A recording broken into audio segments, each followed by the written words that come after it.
One thing that needs to be said is that relationships for most people are not honest. They're not an honest endeavor. Most people tell lies, and that's a reality. They've done the research. The average person, even people who don't think that they're liars, who don't think that, who would say that they tell the truth, put to research, is demonstrated that they tell an average of a couple of lies a day. And most of those lies are being told to their romantic partners and their families. And that's just what the data shows. So, how do we have honest relationships and navigate our dating and relationship scenarios when all this dishonesty is happening? What do we do about that? And that's what we're going to talk about today.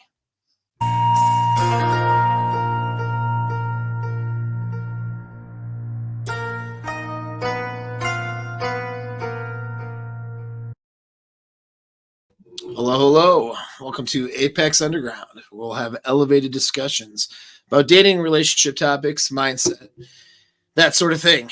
And today we're going to talk about lying and dishonesty and all that stuff. Got any questions? Throw them in the chat as usual. A little bit of a super chat or something like that helps the algorithms, helps get this information out to more people. All right. So we need to have a truthful discussion about honesty in general, because that's, and I've had this conversation. There's other videos I've done on how to detect lies. And so one video that's been pretty popular, at least for my channel anyway, has been the video that I've done on sort of lie detection, right? And there's more information there. In my program where I work with guys for in some capacity for a year on seduction, honing those skills of body language and tonality and being able to create a baseline and be able to tell if somebody that you're close to is telling the truth or not, is a skill set you develop in those courses. I touch up on it in these other videos, but that's not really going to be necessarily the topic of today as to how to be a lie detector.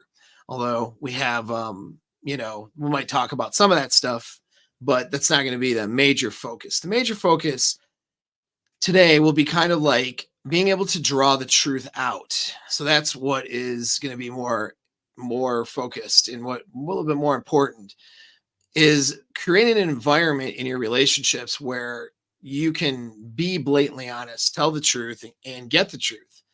And that's sounds like such an obvious thing, but your guys, most people are ego protecting and protecting themselves so hard from this concept or idea that, they just don't want to face the facts that they don't actually want the truth. They can't handle the truth, right? Most guys out there, a lot of you guys out there watching this want to be lied to. You want your little angel, the girl that you have pedestalized and touches your pee-pee sometimes. You want her to, be at some sort of magical standard that isn't to the level of a human being, and expect that she's always going to be blatantly honest to you. And I got news for you. She won't be. All women lie. Every single one of them. And someone might say, oh my gosh, she's a misogynist for saying it. Not really, because guys lie too. Every single one of them. You've all lied at some point in your life. You've all not told the truth at some point of your life. Every single one of you. So we need to get that out of the way right now. What is actual honesty? What's integrity? Okay, because it's not all a blank, subjective, no principle, no standard thing. Oh, everyone lies, so now that means all sorts of lying is okay. Obviously, lying and lacking integrity is not okay. So we need to differentiate before we even get started the difference between, truth telling and integrity, because those two things actually are not the same thing. Okay. And so that's the first thing, to be able to approach this topic and to approach your relationships with any level of effectiveness. You got to understand that your partner is going to lie to you or be dishonest with you at certain times and not even necessarily be aware of it. Sometimes not, and not have it And if there's awareness of it, I don't know. They're just not, they're just going to do it because it's part of the human condition. I had somebody comment on one of my older videos um, a while back. And it was, I had somebody comment that like, oh, kids like kids don't know how it was a stupid comment, right? On my YouTube. I thought, no offense, guy, if you're watching right now, but it was like, well, kids don't lie, like, people learn to lie, like it's a learned thing. No, it's not. Kids lie all the time. If you've ever had kids before, if you've ever dealt with kids, they start lying as soon as they can talk about stuff. You know what I mean? Did you try to get the cookie out of the cookie jar? No, I mean, they just don't. It's a natural thing. It's a natural part of the human condition to not tell the truth when you think the consequences are going to be bad if you do tell the truth. This is a natural part of who we are as human beings. Now, that doesn't mean it's right, and that doesn't mean that we should not have integrity, but it takes a lot of courage and it takes a lot of strength to have honesty and integrity in your life. And most people don't have it. Those of you, if you're sitting here watching this right now saying, well, no, that's not true. And, I don't lie. And, there are, some people are liars and cheaters and some aren't. And all these little platitudes, you're lying already. You already are doing it. All right. You're lying to yourself right now. Once a cheater, always a cheater. Let's look at that. That's a lie. That's a lie. All right. But it's a lie that people tell themselves to protect themselves. Either you're, once a liar, always a liar. You're all liars. Every single one of you. All of you. All right. Me, you, everybody. In a sense that we've done it before. Now, do we all lack integrity? Well, no, that's another question. Okay. But everybody has at one point or another said something that wasn't true, omitted information, which is a form of lying, changed the subject or used influence or something like that to, focus away from a topic you don't want to talk about, which is a form of truth avoidance, right? Could be seen as a form of dishonesty. Embellishment, that's pretty common, telling a story with a little embellishment. Just filling in the blanks.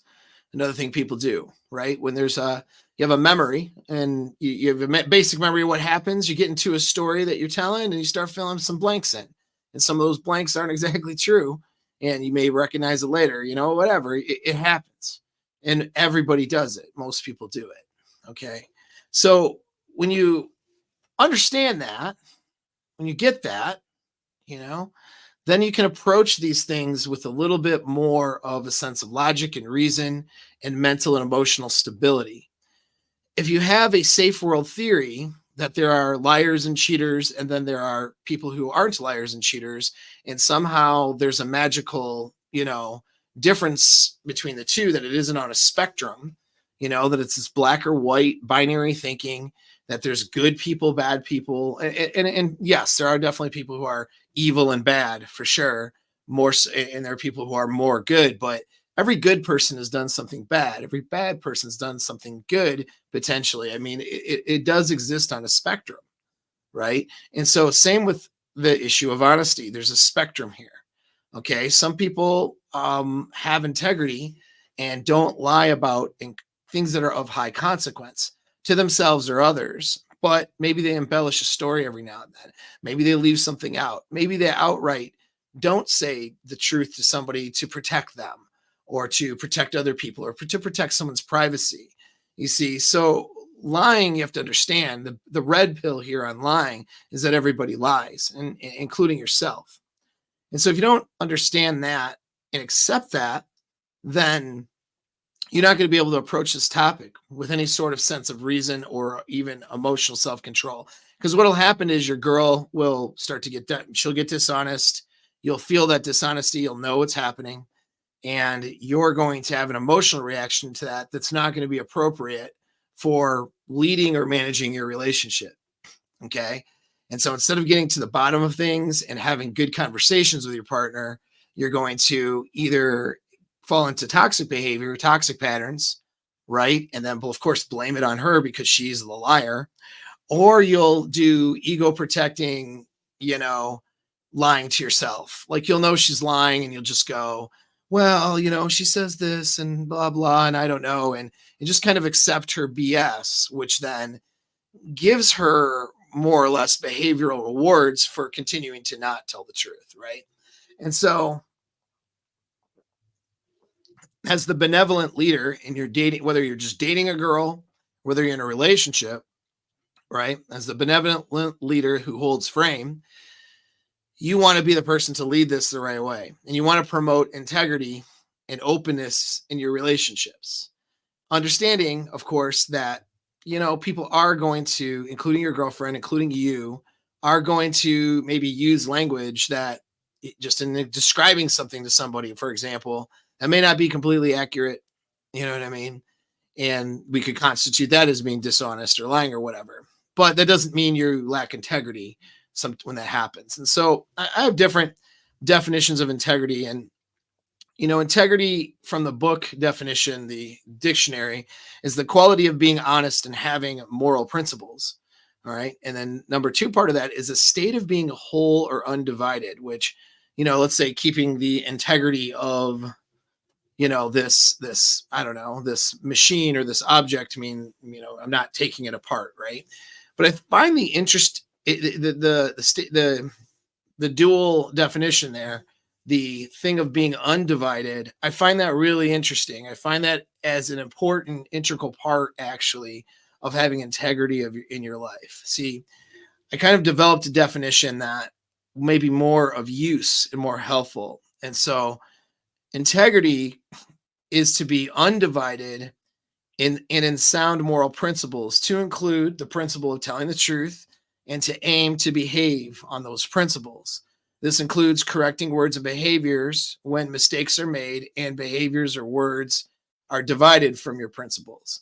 So integrity is really can be looked at as having principles, right? And so you have principles that you're going by, and you want to be honest and tell the truth and aim to do that as often as possible, fitting with your principles. And that means that you're not divided, meaning you're not leading dual lives. You're not behaving one way and then having a principle, or a belief or a value that's different than the way you're behaving. That to me is what integrity is having everything be in a state of being undivided or congruent, So there's congruence with your words and your behaviors, your actions and your morals and your beliefs and your values. That is what integrity is, not whether or not you embellished a story once or twice in your lifetime, or whether or not you omitted something once or twice in your lifetime, or whatever.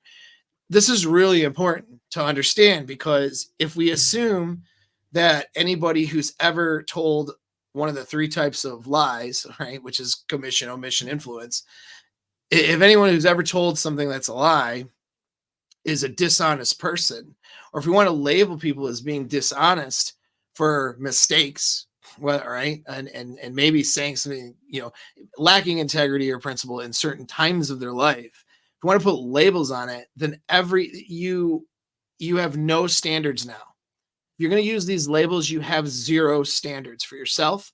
You have zero standards for your partner. And the reason why I say this is because, okay, it's all going to be based on what you're paying attention to then. When your girlfriend smells nice and looks cute and, touched your wiener recently and, is being pleasant to you, she's going to be honest and truthful and with integrity in your mind, because you've pedestalized her at that point. And when she tells you a story that you might know is some things are being omitted, some things are not true, you're going to overlook that and see her as this great person. But when you're not feeling good and you're feeling a sense of threat, when you're feeling a sense of potential dread yourself or anxiety, all of a sudden you're going to pick through the words she said. You could look back at text messages or even look at incongruencies in behavior. You can start looking for all of these, all this evidence when your anxiety's up. When you go to do that, then all of a sudden she's a liar, she's a bad person. And now you're, losing, mental and emotional control. You're getting mad at her. You're having fights because she's not making you feel good right now. That's what it boils down to. So your truth and your integrity doesn't exist at that point. You are doing things based on whether you feel good or don't feel good. A lot of women do that. Your girlfriends are going to do that. right? They're going to have like, they're going to be see you as this person that they can trust when they feel good. And then when they don't feel good, all of a sudden they can't trust you now. And you could be somebody of highest integrity, can have higher integrity than most people in the world. You could be her partner who's had the most amount of integrity, and she's still gonna, if she gets enough dread, she can sort through your stuff, find little things of incongruencies, find little omissions, find something you said to a friend in your text that didn't quite match what you said to her, and all of a sudden you're a liar. A woman can always accuse you of being a liar. That's the gaslight. So when you have no standards, right, then you're not going to have standards in your frame for your relationship. You're not going to instill standards for her to look up to. You see, she won't have any values regarding integrity to look towards if you don't have them. So if you don't have this stuff sorted out in your mind, and then you're conveying that message through your behaviors and actions and how you interact with her, and when these topics come up, you can talk about them in a reasonable way, not using a bunch of safe world theories and ego protecting behavior. When you can do that, when you have that awareness, now you can actually have a relationship of integrity for yourself and for the other person, because her standards of what she sees as you having integrity is going to be based on how she feels. So if she's not feeling good and she's feeling anxious, she's going to think you're lying and being dishonest because you said you would call or text and you haven't done that yet. Or, and really maybe she just perceives, what you meant by I'll text you later as something different than what she wanted it to mean when she felt anxious. And now all of a sudden you're a liar and you never text when you say you're going to, or something like that, right? A girl can always devalue you, and she can always devalue you based on the issue of honesty. This is why women will sit there. The framework now, the social framework is that men are not honest. Men are dishonest. Men always lie. That's the framework. And then you guys have that framework about women as if you're any better. Like guys are like, well, women, they always lie. Cool. Because you tell the truth all the time. You don't, though. You don't. Right. Is the point. If you say you do, you're lying right there to yourself. So this lack of standard and not knowing how to reason this stuff out and where to place standards creates this issue of integrity and not having any, okay, and not having frame with it and not enforcing it in your relationships, because you can't have integrity in your relationships if your standard is, well, just don't be lying to me and don't ever tell lies. And if you tell lies, then you don't, if you ever do anything dishonest, well, you're a dishonest bad person. Like that's just shaming language. There's no standard there, because if everyone lies, right, which including you, and the research shows that is the case. It's just that some lie more than others. Some have principles, some don't. Some have integrity, some don't. Okay, but it's like saying everybody speaks language. Like everybody does it. Well, if everyone does it, then there is no standard. You see what I'm saying? So you have to have a standard, and you have to have something reasoned out within yourself for what the standard is. And then you have to behave with that standard, to be congruent with that standard. You can't expect, for example, like a girl to tell you the truth about, in the dating phase, a girl to tell you the truth about her, if she's dating anybody else, if she's banging anybody else. But meanwhile, you're seeing other people and you're not, you're lying about that. Right. And I'm not saying there has to be equal, standards in that case of like, well, does she see somebody else and do you see somebody else? I'm not saying there has to be like this relationship equality thing, because that doesn't exist either. And those of you guys who follow me more know what I'm talking about. But there has to be, you have to have principles, and you can't sit here and enforce principles in her and then not be willing to enforce, say something, I guess, as a relationship principle or universal principle, and say it as if it's something you should follow, and then you don't follow it. You see what I'm saying? And most of you got like, oh, I should be able to look through my girl's phone anytime I want, but she can't look through your phone. Like, again, it's not that there's equality is necessarily. You can have a different standard for a man, a different standard for a woman in a relationship. But why is that standard particularly different? You know what I'm saying? So like, and usually it's because the guy is not having principles and integrity for himself. And then he's imposing principles and standards on the woman because it makes him feel a certain way. You want to feel better and feel safer. So you're going to impose some sort of standards on some chick, but then you want to impose standards on yourself. You know what I mean? And so there's a lot of hypocrisy going on with guys, a lot of dudes out there, men and women, really. And it's just the thing. It's this hypocrisy. It's not behaving within standards that you're willing to follow. And so if you don't have an understanding of the difference between integrity and general dishonesty that happens kind of on an everyday, then you're not going to make the differentiation between we'll say a lie or being dishonest of something of consequence versus of something of no consequence. Like if my girl's telling a story and she embellishes a detail here or there, and those details are of no consequence, I'm not going to pick apart her story and call her a liar. And if a woman tries to do that to me, I'm not going to allow her to get away with that. I'm not going to allow her to typecast me as a liar or dishonest person or this and that, unless even if I, or you, if I do the wrong thing and tell a lie, that's called making a mistake. And you can own that mistake and recognize that it's not within your standards and improve from that. Not be shamed into being this lying, horrible person forever, which now your relationship partner gets to have unending power over you because you were dishonest at some point. That's a really important point. Like, let's say a guy is, because I've had these questions, guy, he's, flirts around with some girl, or, he does some stuff he's not supposed to do. And it's not fitting within the principles and standards that he set within his own relationships. Let's say he's talking to girls online or whatever, being inappropriate. All right. Let's say that's what's going on. Let's say he gets caught. Don't allow yourself to get shamed into, I'm a horrible person who, is, doomed forever to, I can't be trusted forever now. No, that's not true. Okay. You're somebody who did something dishonest, made a mistake. You didn't behave within your principles, and you did not behave within integrity for yourself by your own standards.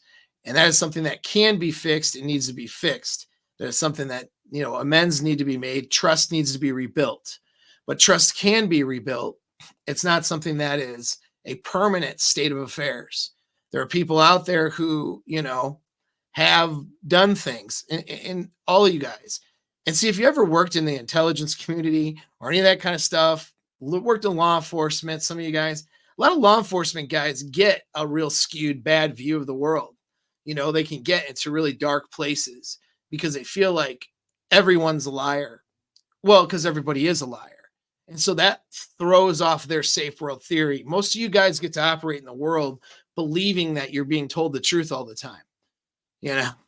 Most of you guys think you're being told the truth all the time, but you're not being told the truth a lot of the times. And that includes by your closest partners sometimes. So, that's a scary place to be for a lot of people. That really causes people to dig their heels in and to get upset and to get angry. Me saying that, there will be people out there that will make assumptions about me. Well, I'm just saying that because I'm a terrible person. I must be this person who's a liar and a cheat and a scammer or something. I must be this bad person for saying that. Like, again, back to safe world stuff.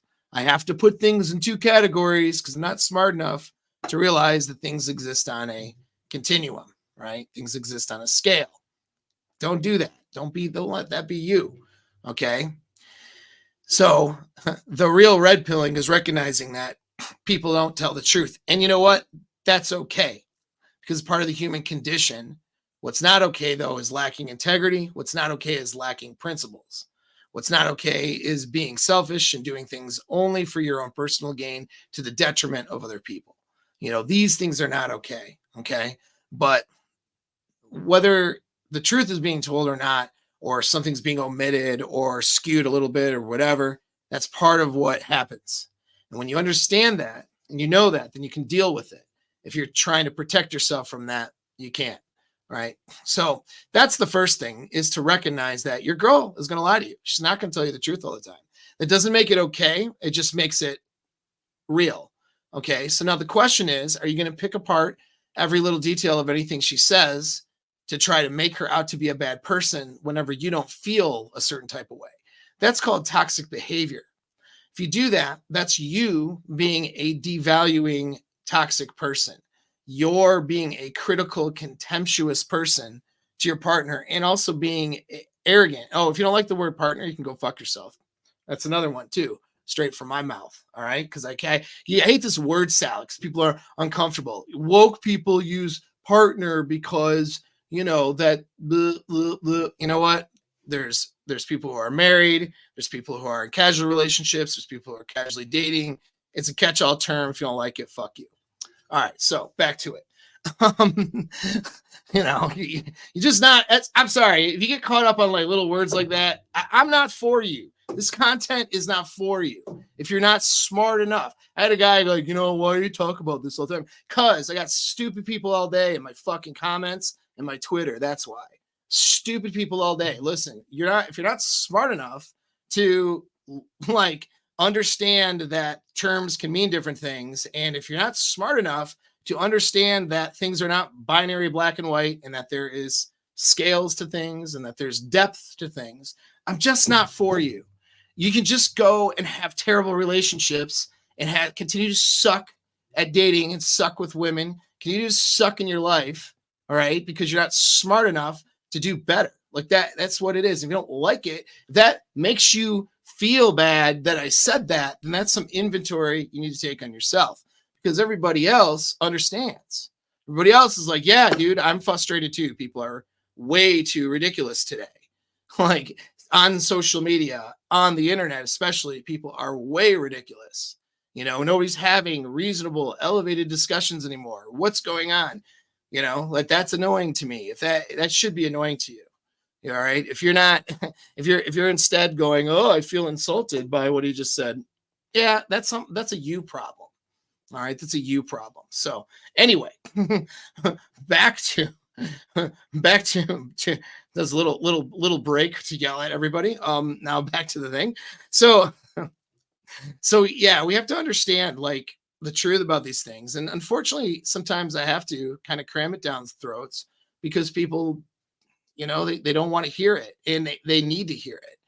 This is why you guys need to share my stuff more. This is why all of those things, because I'm not going to be that popular because I say things people don't like, and it's not these, well, okay, some of the things that people say that you don't like, it's like, I'm going to say a controversial thing that puts me on one side of some sort of debate or another side of the debate.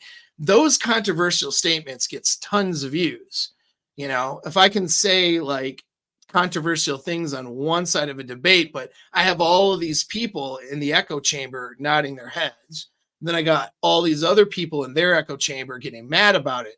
That's how we create the most amount of engagement. But that is using binary thinking for marketing. Okay. And it's not necessarily, back to honesty, an honest discussion. If that's what I'm doing, to have an honest discussion, that means there's going to be a lot of nuances. And I'm going to say some things that even if you agree with me, you might not always be comfortable with what I'm saying, and you might not always agree with me, right? And then I don't do this thing where I'm putting two people on one side of the aisle against another. That would create for more engagement for me. But by not doing that, you can actually action the information that I'm giving you into your life.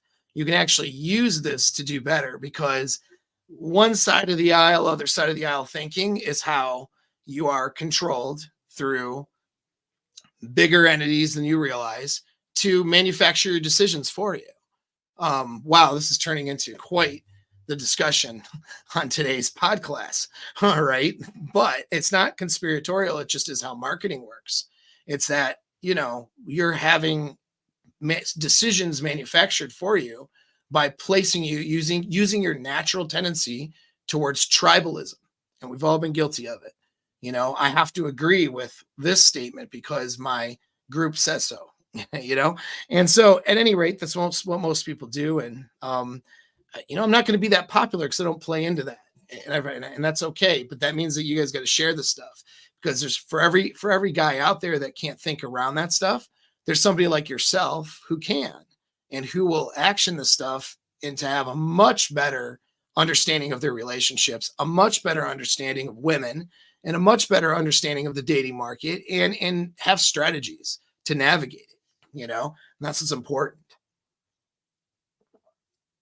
So how about, to review, I talked about it before, let's talk about 3 types of lies. I'm just going to go over it real quick. I'll put a link for one of my previous videos I did on it where we get into more detail. But you have 3 types of lies. You got lies of commission, lies of omission, and lies of influence. All right, is a one way. There's a couple terms for the last one, but call it lies of influence. Lies of commission is like your bold-faced lie. Did you go to the store? No, I came straight home. Okay, but you really went to the store, so you actually lied. That's a bold-faced lie.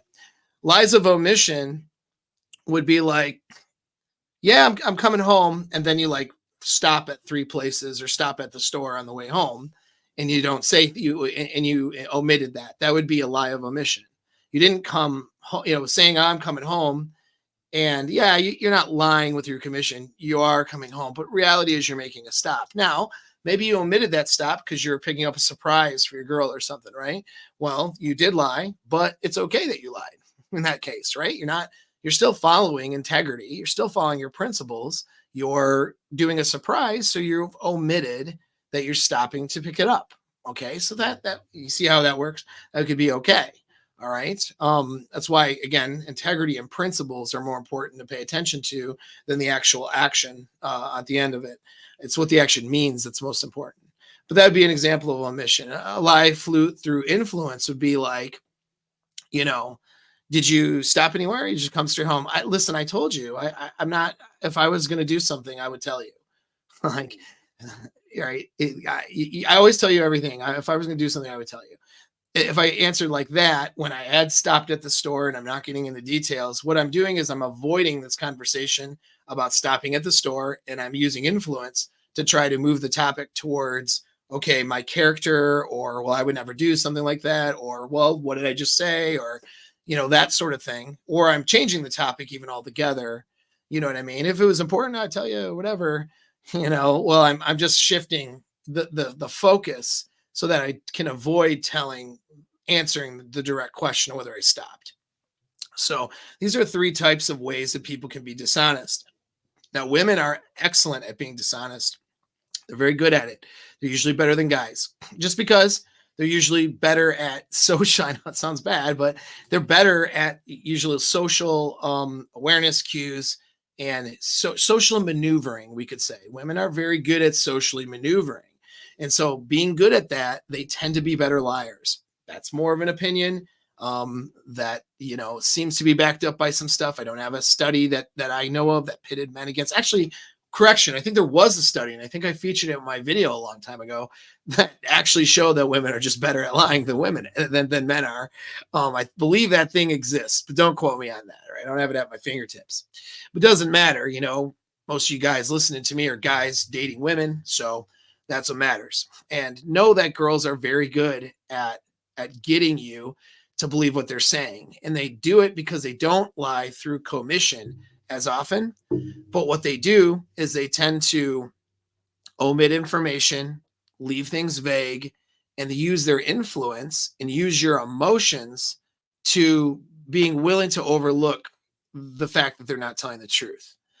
And so that's normally what they do. And that's just how they get things past you. All right. And they do this to have a sense of power and control in the relationship, is the general reasons for doing it. So, there's a lot of reasons. So we can look at what's the reasons that they do this. One reason is, of course, to avoid consequences, right? So women lie or are dishonest because they want to avoid the consequence. Some ex, she ran into an ex-boyfriend and she just doesn't tell you about that. She wants to avoid the consequence of having the discussion about the ex-boyfriend. Now, what they'll do to rationalize about avoiding consequences is that they'll say, well, but I didn't want to hurt his feelings. So you'll often hear that as a rationalization. Guy says, am I the biggest D you've ever had? Am I the best sex you've ever had? She's like, yes. Oh, yeah, your sex is amazing. And she'll use words. It's interesting for those of you guys who are, I'll say, both brave enough and uncalibrated enough to ask those questions. We'll say anxious enough. You ask some questions about your sexual power, right? And she says, well, like, you're great, like whatever. She'll use language that will specifically not degrade the other partners and will specifically be ambiguous a lot of times because you're not the greatest and you're not the best. That'd be for example. And and what she'll rationalize is she doesn't want to hurt your feelings, right? And although that is one thing that's not that that's not true, but always know that there's other motivations, and those are usually 99% of the time selfish. It's avoiding pain or consequence for herself. By hurting your feelings, there's pain or consequence. Plus, she's rationalized that the fact that you're maybe only the third or fourth best for her in the bedroom is worth the compromise of the other things you bring to the table. Not a place, by the way, that you should ever want to be at as a man. You always want to be number one in the sexual area. That's pretty much a fact if you want to expect that relationship to go well. But that being said, though, the girl doesn't necessarily know that. She's going to compromise those things in her head. And she doesn't want to let you know that those compromises she's making. She wants to omit those things and talk around those things and use her influence too. Cry, say, I care about you and I do everything for you. Why are you asking me all these questions? If you are that person asking her a lot of questions, and you shouldn't be necessarily, there's other ways to find things out. But yeah, those are lies through influence, right? Those are being dishonest through those things. Using emotional manipulation is usually influence, right? And so these are things they do, and it's generally to avoid consequences. Women hate those. They don't like those consequences that are bad anyway. So they want to avoid those. And this is the reason for even some of the most minor aspects of dishonesty. The other parts of them that it could be there could be just, to want to look better or appear better or to tell a better story in terms of sometimes embellishment or filling in details that, filling in missing details with projections or, stuff that may or may not be there. So, so this is things that happen, reasons they might do that. And so it's but most of it again is avoiding consequence, avoiding pain. And then the biggest one too is power. So they lie and they keep things from you to have power over you and have power in the relationship. Sometimes they don't tell the truth about small things just so they know that they can have the power if they want to for bigger things later, whether they're consciously aware that they do that or not. For example, so like if they're not sharing with you, for example, some DM, like they're omitting and then even avoiding or even lying straight up through commission about maybe, DM discussions that might happen, or whatever. Someone hits her up on her social media, something like that. Maybe she's not telling you about this discussion, that discussion, but nothing happened bad in the discussion, and it's not that she should necessarily have to tell you about every discussion that happens or if your girl's hot, she has social media, she's going to have 1 million people. She'll have a ton of guys that'll show up in that social media that she could ignore, she can do the right thing with and, whatever. And as long as lines aren't crossed, it's not like she needs to share all that with you, but maybe she doesn't tell you about those things or kind of uses her influence of, well, there's nothing going around. There's nothing you need to worry about or whatever. Yeah, guys hit me up sometimes, but I just ignore it. But maybe really she is having a few conversations here or there, but those conversations are innocuous. They're not her opening things up. Why would she do that? It's like, why? She's not trying to necessarily have sex with these other people. She's not trying. What's the motivation there? Well, the motivation is to have power, to know that she has options, to know that she could open doors later if she wanted to. These are the reasons that they do that. And they might not be aware that they do that. So you got to understand these motivations and you got to understand what's there. You got to understand that they do this so you can build in your relationship a mental framework of integrity and principles so that the important thing is that she doesn't lie about things that are important and of high consequence. You want to get somebody who strives towards being honest and sees themselves as an honest person, more or less, right? By society standards.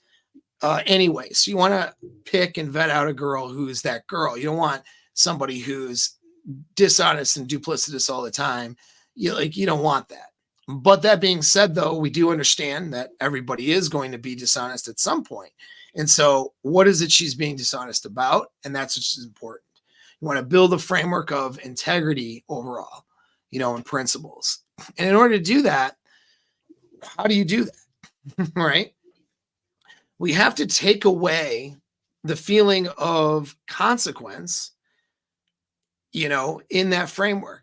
The consequence for not telling the truth, and magnify the consequence of lying. In other words, so like, I don't know if I said that right. So let me repeat. You're taking away the consequence of her telling the truth.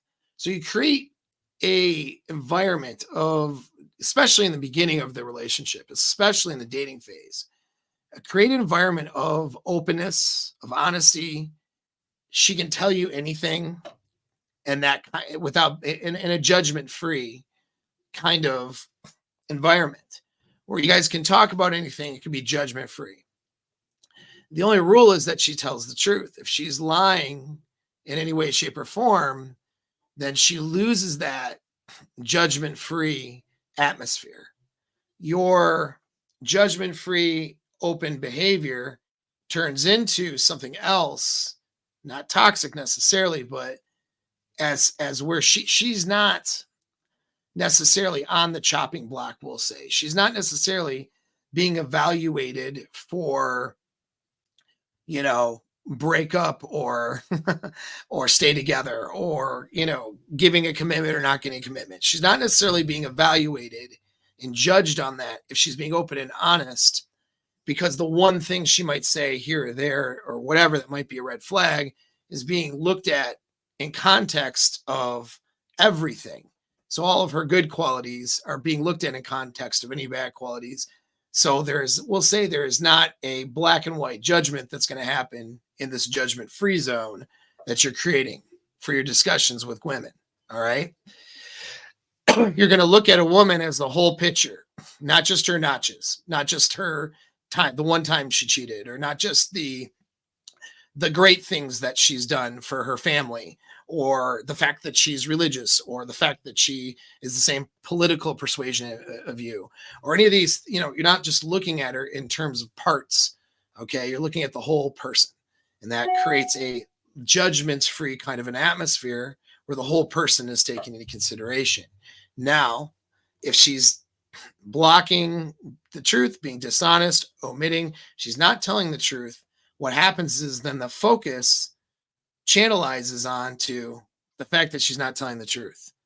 And let's say let's say she's cheated in 3 relationships, and she's being vague and ambiguous. If that topic of cheating came up, and then, she tries to lie about it, but she's lying, all these things, or she's saying, she's alluded that, okay, this happened, but then not wanting, not really, blocking any other information of what that might mean. What happens is this openness now just closes in on the cheating and the thing that she's not telling the truth about. If it's about her past, for example, whatever. And all of a sudden this this is now being focused on in exclusion of everything else about her that makes her good or bad person, you see? And so now what was once judgment-free becomes not a judgment-free thing because of the attention she brought to it through dishonesty and dishonest behavior, and dishonest tells.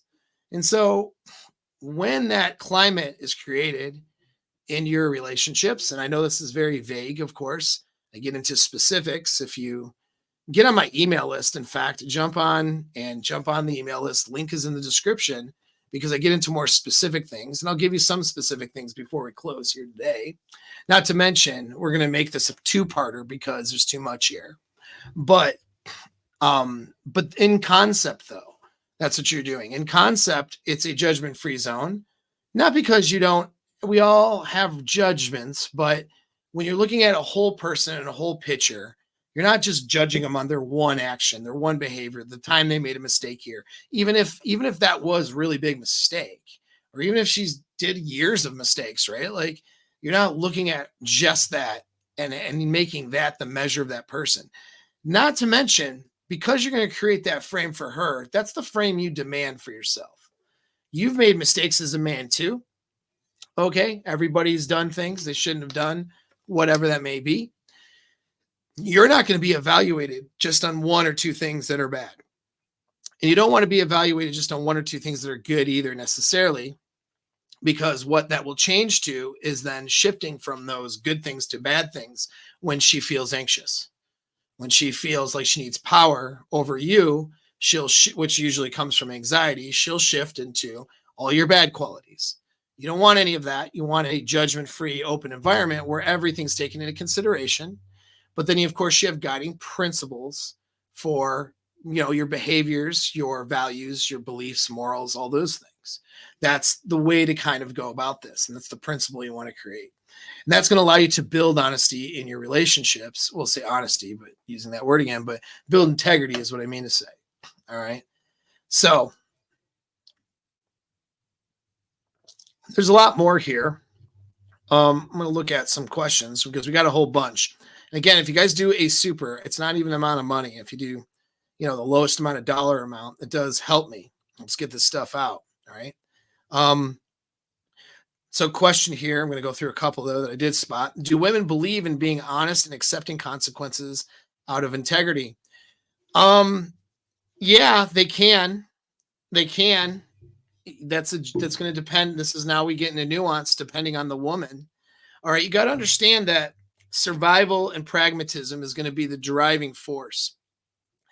If anybody, a person, girl or guy sees that, behaving out of integrity is going to give them the best course of action in life, even if they lose and it's a detriment to them. Like if she does something wrong, let's say she does something really bad, and let's say she gets, she cheats on you with somebody, right? I mean, if she sees that having integrity and telling you the truth about it is, even if she loses everything as a partner, assuming that's not what she wants to keep you, and whatever the reasons are, right? And cheating is generally an offense that I would say do not be with that person anymore if they cheat.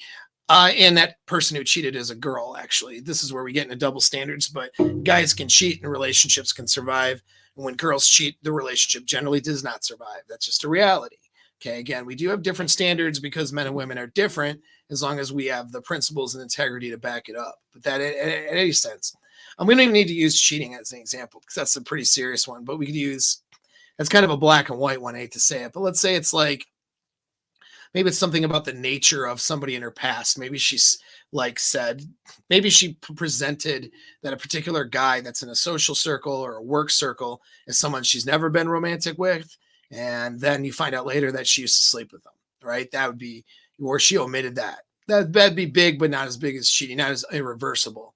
Now, does she accept the consequences of telling you, let's say, okay, I used to sleep with this guy and I don't anymore. Obviously, I'm with you and he's in my social circle.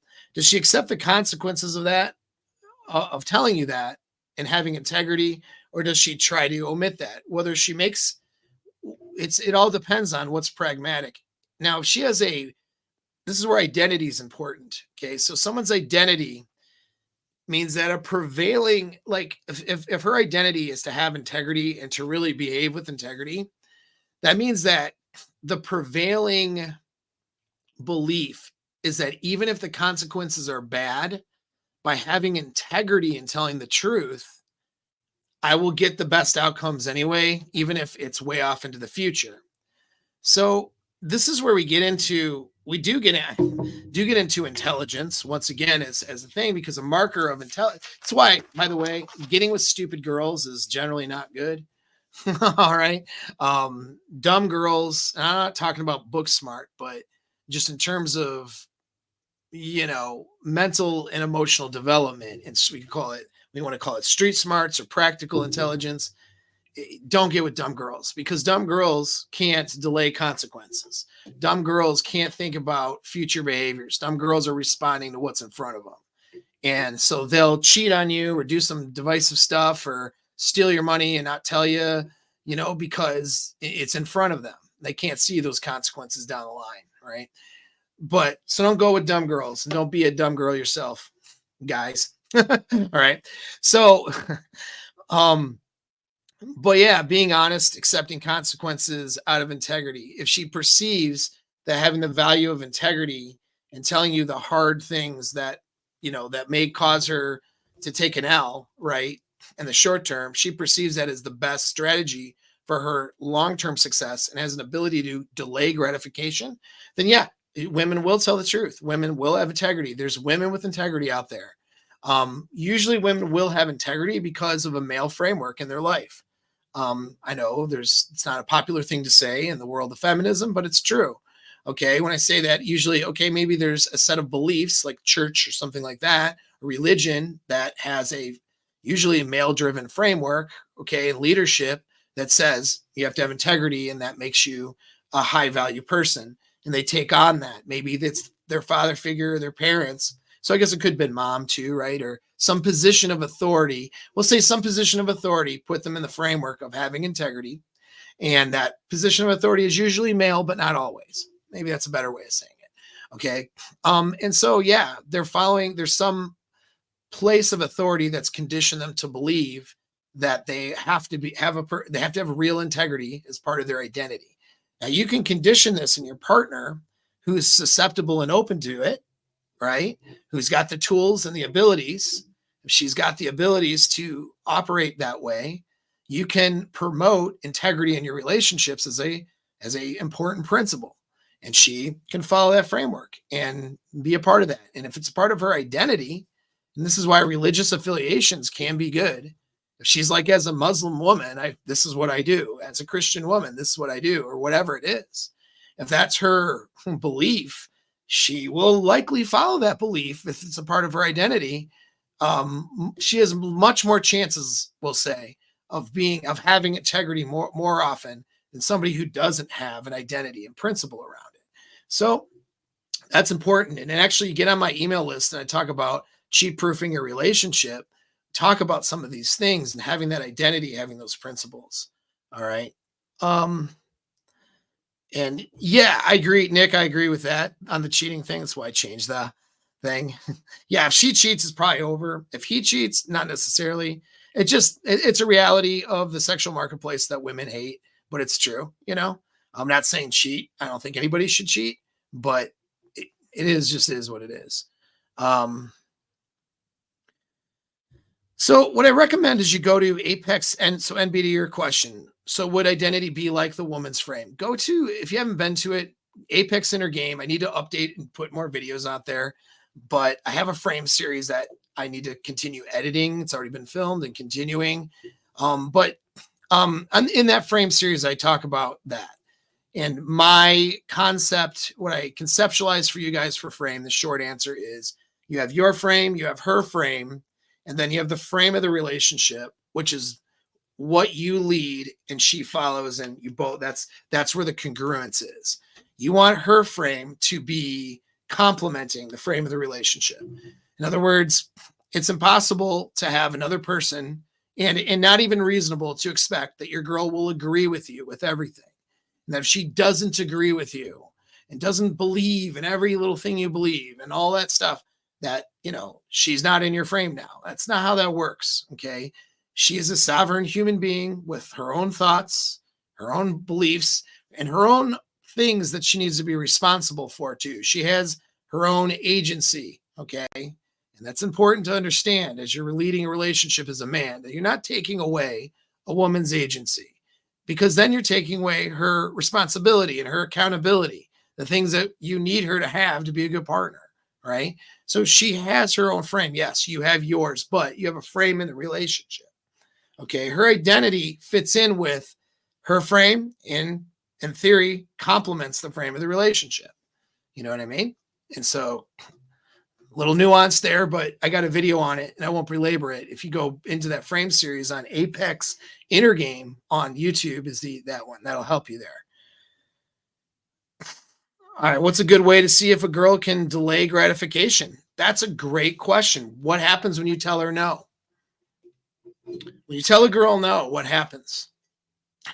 Does she lose her shit and try to get it what she wants anyway and create drama, create fights? Does she, not accept no as the answer?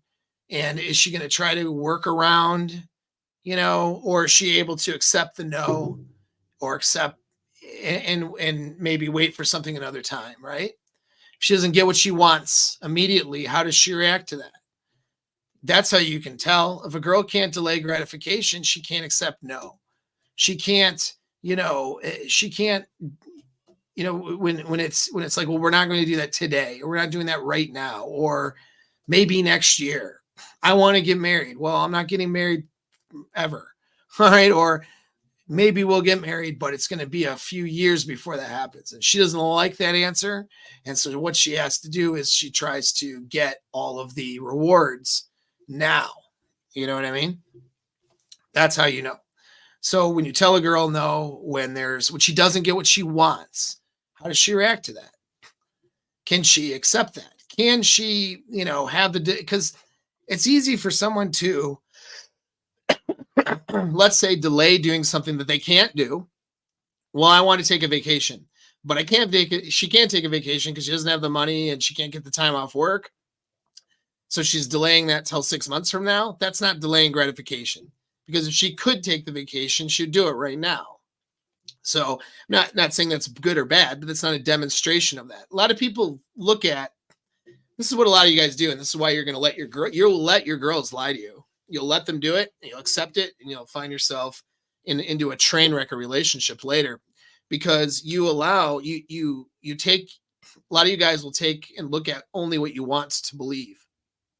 So this is a great question. So I'm not saying you're doing this, obviously, but that's what a lot of guys will do. Like, well, I know my girl can delay gratification because, she wanted to take a vacation, or she wanted to buy this, I don't know, this purse, but she didn't buy it till, 6 months later or whatever. Well, okay. But if she would have been financially, if the risks or costs of, let's say, buying that purse were higher than the benefits today, than 6 months from now, that's not really delaying gratification. Not really. It's not prudent or good for her. It's going to be more painful for her to go on that try to go on a vacation now with, let's say, less resources and maybe some logistical factors in play. Well, that's not a demonstration of delaying gratification. Delaying gratification is, I want to do something now. I could do something now. But there's reasons for me to not do it right now and to wait and to hold off. Or my partner told me no, or my friends told me no, or whatever. I can't get this thing right now without maybe whatever. And so I'm gonna not do this. It's not, we'll say it's not good. I want to do it, but it's not really the best answer for me to do it. So not so much the same as the consequences being too high. Maybe the consequences aren't that high, but it's just not the best thing. Maybe doing this today is not the best thing for my relationship right now. I'm going to do that later. I'm going to delay gratification. Maybe going out and partying this weekend is not the best thing for my exams for my college on Monday, or for the job interview I have tomorrow, right? So she stays in, even though she could go out and could go to the job interview, but she delays that gratification. When she does things, when she delays doing the reward, that'll tell you. And it's a really important quality. Otherwise, when she's feeling down on her boyfriend and that she meets a hot guy that gives her attention out into the world, she'll reciprocate that attention because it's in front of her face, and she won't delay the gratification of waiting for her and her boyfriend to make up and to feel better and get that attention from her boyfriend. You see what I mean? And so it's important. This stuff is so helpful with working with women as a manager at my work. Yes. It is. This will help you with working with women everywhere for sure, man. You know? All right. So I'll get into maybe one more principle. Um, and actually I'll introduce it. And then there's so much more. So here's how do I the question is how do I draw out the truth? So a woman is hiding something. She's not telling you the truth. How do I draw it out? How do I get her to tell me the truth? Right? So there's detecting the lie, but then there's having her tell you the truth. How do you get her to do that? And believe it or not, getting her to do that is a specific skill, right?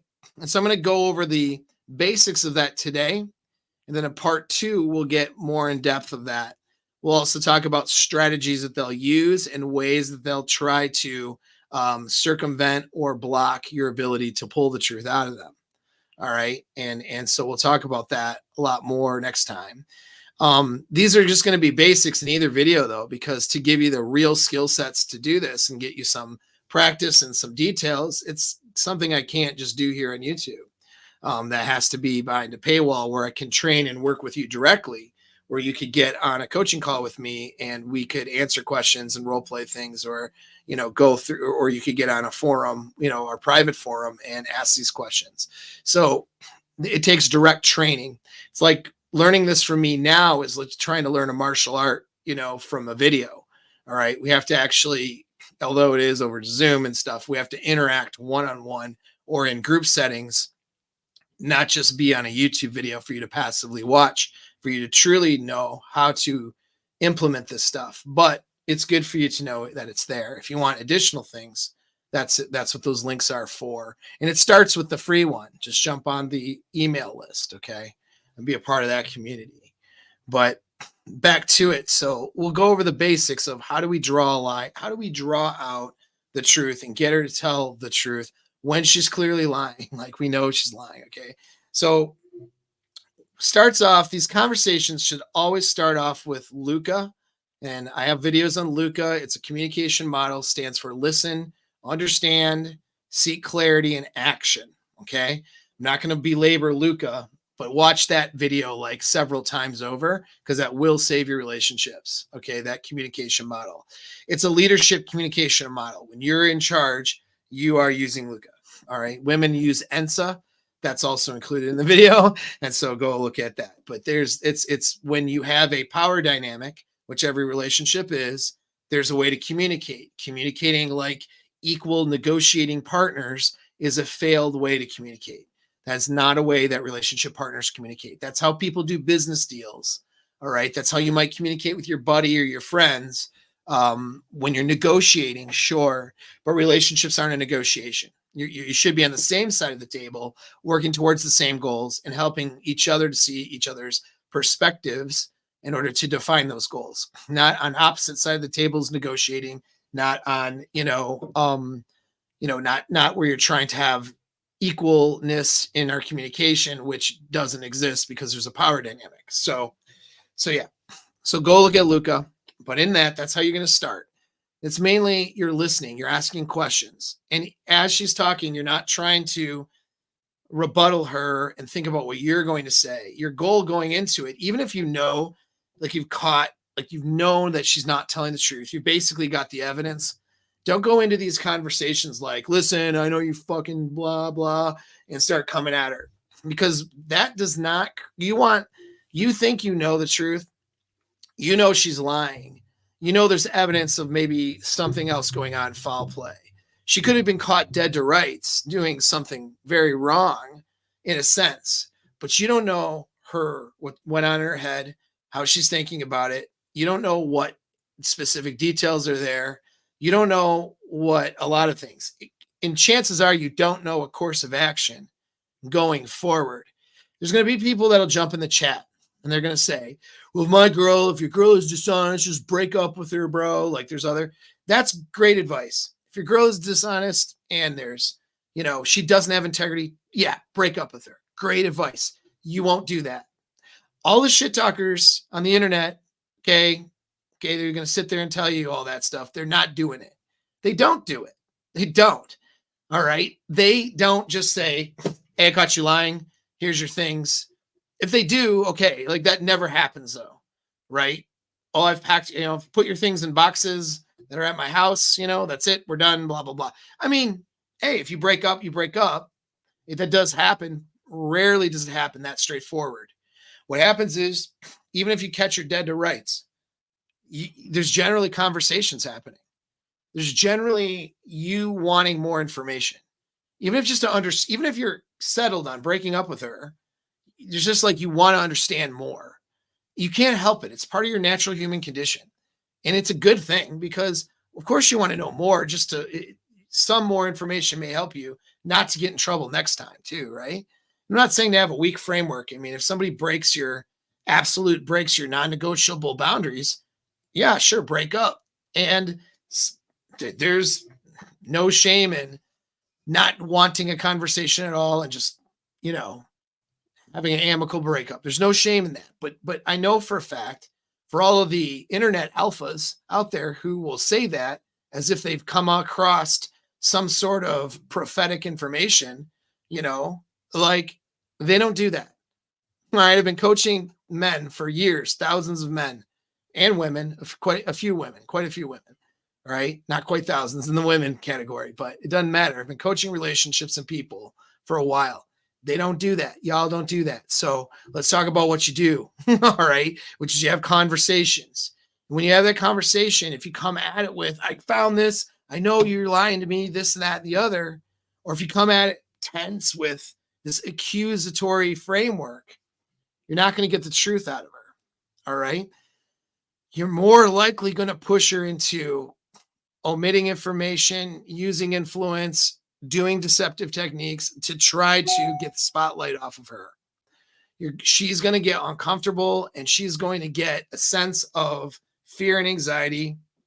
She will not help that. Okay. Her principles will not, she could have principles of integrity. More than likely, though, if you're coming out at her, though, with this happened, and I know something's wrong and it's very accusatory, even somebody with integrity principles will fall to what their monkey brain does, which is to protect themselves.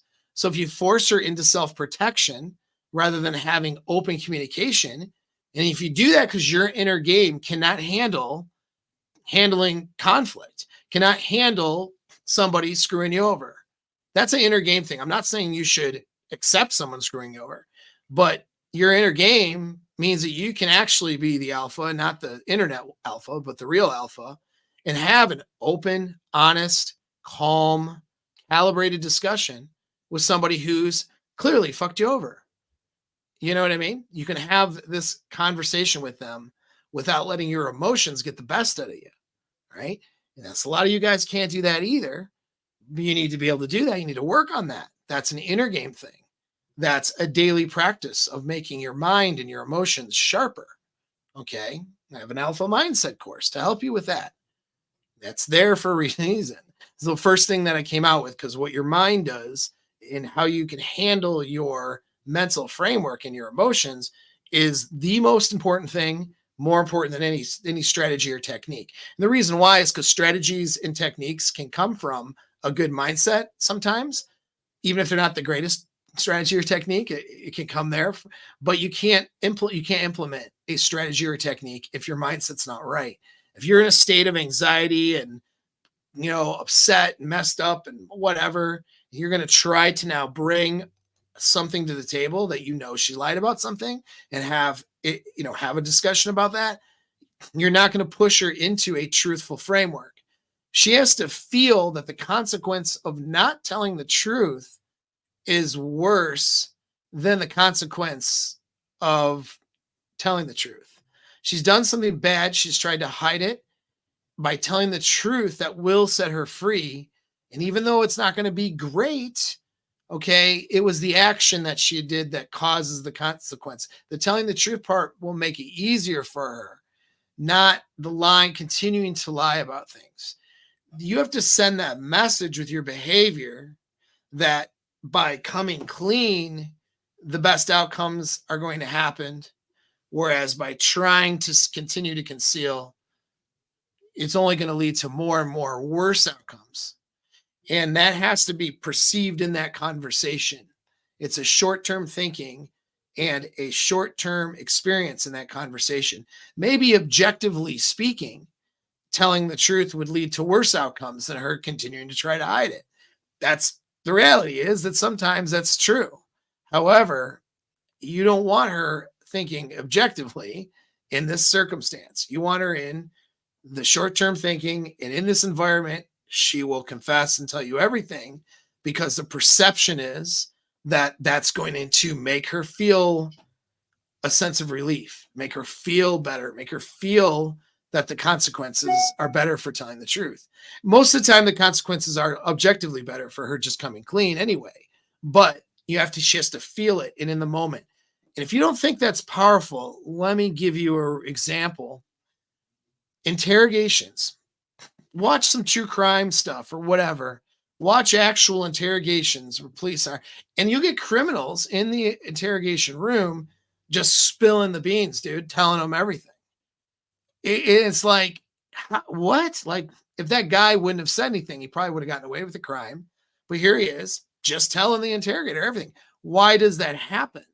Because short-term thinking, you're in an interrogation room, they're in there for a while, the pressure's on, and they want to just relieve that pressure.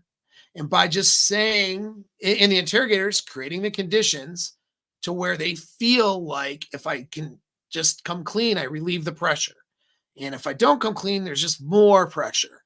So their short-term experience in their limbic brain, their monkey brain, okay, their mammalian brain, really, their short-term experience is, I need to do this to feel better rather than do this. The most powerful way of whether it's manipulating or influencing human behavior is short-term reward versus consequence. It's the most powerful thing. And you want to use this in your relationships and your interactions with people. And when you get people to tell them the truth, if you make them feel like, I got you, motherfucker, they're going to feel a huge sense of consequence for coming clean. And they're going to want to use tactics to try to deny and to try to give out reasonable doubt and give out, they want to create reasonable doubt at that point, and that's not hard to do. Even if you catch somebody dead to rights, people will stick to stories and create reasonable doubt when they feel like those consequences are too great to coming clean. And a lot of times those consequences to coming clean is coming clean with themselves. They want to ego protect. And with women in relationships, that's often the case. They want to be a good chimpanzee, not a bad chimpanzee, right? Remember, that's female motivation. Your guy motivation is to be useful or not useful. You want to get guys to lie, make them feel less useful. This is why guys lie about things that affect their egos and their perception of abilities. Guys lie about their abilities. Guys embellish. Why do they do that? Because men, we got to be useful chimps. And if we think we're going to be useless chimps, then we're going to try to ego protect. So women don't care as much about that. They care unless that usefulness or uselessness is tied in with being good. Okay. They want to be seen as good, as socially acceptably good, and they want to avoid being seen as socially acceptably bad.